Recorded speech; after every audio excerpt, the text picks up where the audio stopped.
Hello, one of my favorite countries is to travel to Japan. What do you need before you travel to Japan? My name is Tracy. You will need 3 QR codes to pass through the Japan custom. You may print screen the QR code and store it into your phone, or either you can print it out as a hard copy. In the questionnaire, they will also ask you the date of your 3rd dose vaccination. At the same time, if you are traveling with your kids, please prepare their passport as well.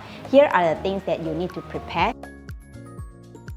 I will guide you step by step to fill in this Visit Japan web. Let's go!